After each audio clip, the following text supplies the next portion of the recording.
All right, well, welcome back, everybody, to the Raider Roster Report. This is Raider Sparks coming at you with another video today. I'm going to talk a little bit about my thoughts on Jalen Carter for the Raiders, and then also give you three kind of late, probably round 7 or UDFA type players.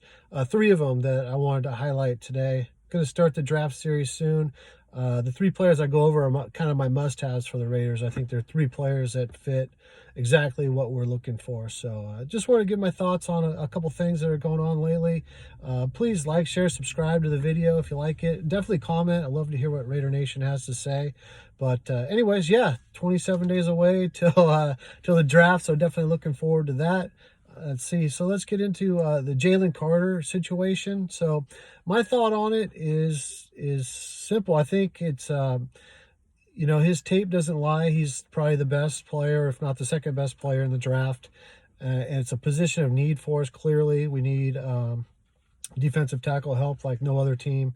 But other teams need it too. The three teams specifically, Arizona, Detroit could use it, but they would be all right. But definitely Arizona needs it, and Seattle for sure needs it. So my take on it is, and I haven't really heard too many people say this, but it's like if he has no character concerns, like everything checks out, like McDaniel said, he wants the truth and may or may not ever get the truth. But it's basically if all of those things check out with those other three teams, why wouldn't they draft him? So my thought is, if he shouldn't be there at 7, if it's just about football and it's just about the tape and what he can do, he shouldn't be on the board at 7. We shouldn't even be having this discussion. So the fact that if he does fall to us, I mean, that's a red flag in itself. Obviously, our staff and everybody else needs to do their due diligence, but it's just a big red flag if these other three teams pass on him. I could see one of them taking Will Anderson. Maybe some trades happen, but he really shouldn't be there at 7 if it's all about football. he shouldn't. So why take him at 7 if all the concerns, the other teams find out those concerns are real? So it's kind of a tricky situation to be in. I think, I know it's more nuanced than that. Coach McDaniel basically wants the truth, and all the things that came out, like I think it was Vic Tafur sent out that he's off the board, but not really. He's just off the board at 7. Well, if he's got character concerns at 7, but all of a sudden at 15 he doesn't have those same concerns, that doesn't really make a lot of sense to me.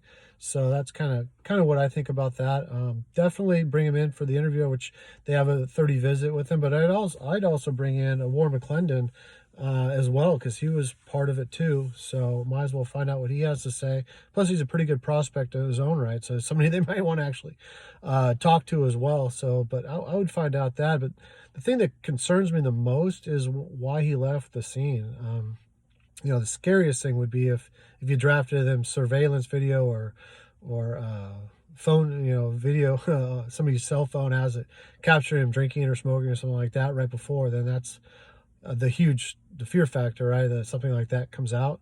But for now, we don't know anything about that. So we just know that the police have cleared him. He did a plea deal for some misdemeanor stuff and racing, and that was it. So, but my biggest concern would be, why leave the scene? There could be a good explanation for it. Maybe he didn't know that it was a severe accident, or maybe he was so far ahead he didn't see the accident at all. I have no idea, but those would be the things that's what bothers me. If he did know that there was an accident and his teammate or friends were involved, why would you leave? You would stay and find out what happened to him, make sure they're all right. But that didn't happen. So that's definitely a concern. But also too, if you want to look at just the football side of it, obviously he was out of shape at his pro day, and my question is why? He for the right reasons, he didn't do the combine, which obviously had a arrest warrant out for himself. But you should know if you're out of shape. Like if you knew you're out of shape, your body is your check in the NFL. So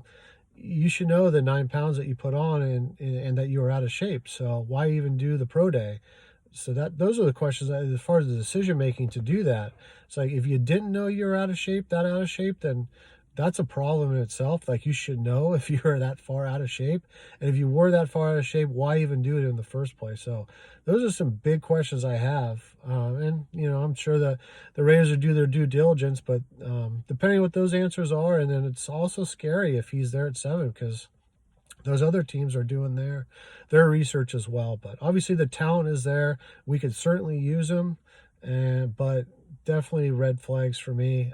I think as I sit now, I don't know any of the stuff behind it, or I'll never know the answers myself. I wouldn't draft him just because circumstance with the Raiders. We won the Ruggs thing. Yes, that's a real thing. That's a concern. But more importantly, we cannot miss on our first round pick this year.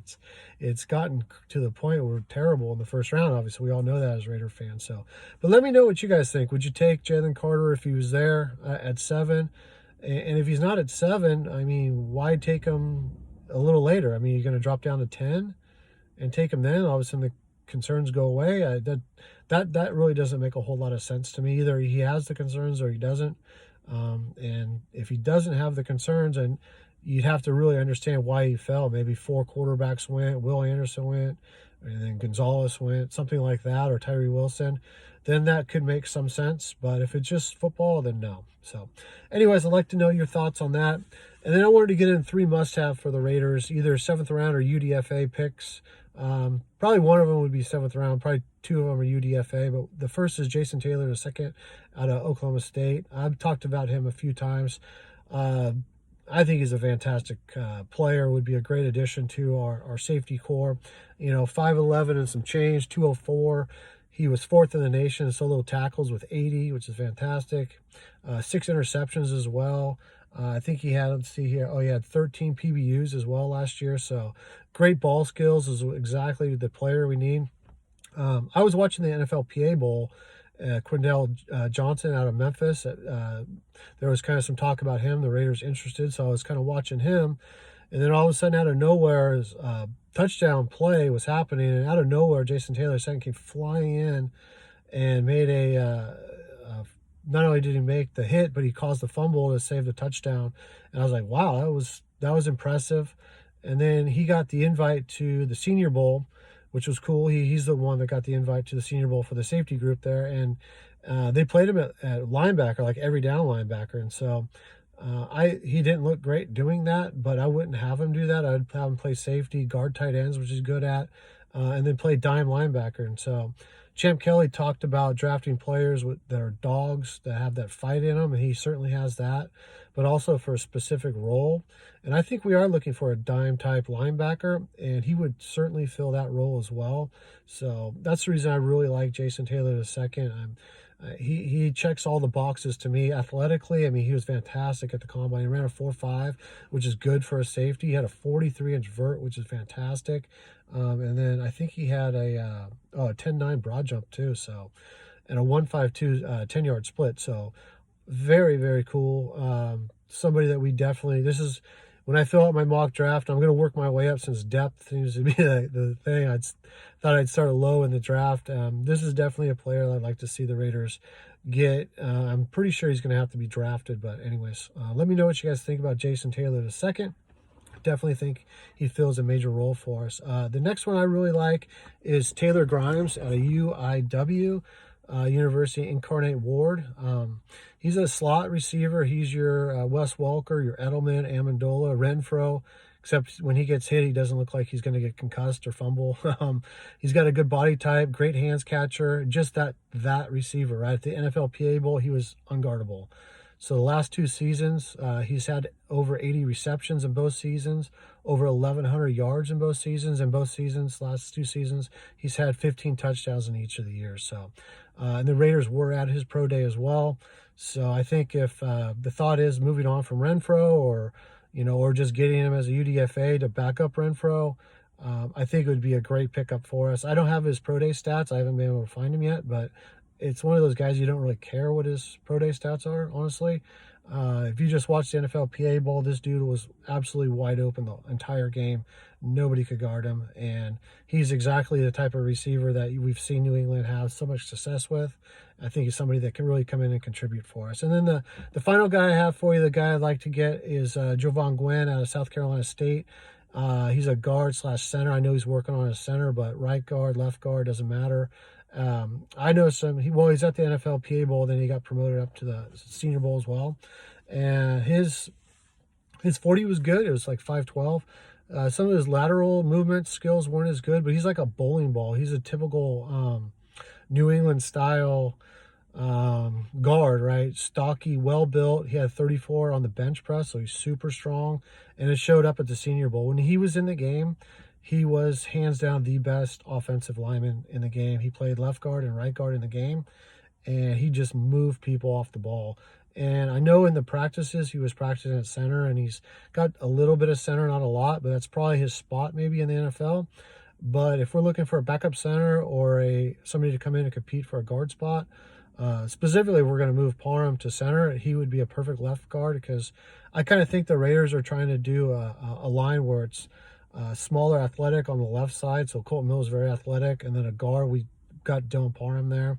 And then at center, the same concept. So if Parham were to move.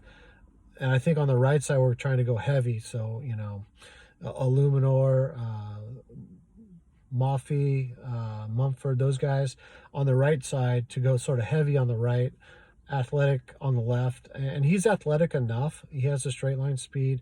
His agility drills weren't terrible, but they weren't great off the charts, but his strength makes up for it. And he's got that low center. He's like 6'1", 6'2", like right around 300 pounds. And so, and his tape at South Carolina State was really good as well. So I think I would love to see him in a Raider uniform, at least come in and compete for a spot or even as a backup spot. So those are my three must-have. Jason Taylor the second, Taylor Grimes, and Jovaughn Gwyn. I'll have more draft coverage as we get going, but those are some of the guys I'm looking at right now for the Raiders to kind of get some depth on the team and to fill specific roles as well. I know Champ Kelly definitely stressed that. He wants dogs and he wants guys to fill specific roles. All three of these guys would do that for us. And so those are some of my thoughts for the day on the upcoming draft. I'll have more content for you later. But anyways, thanks, Raider Nation. Have a great day.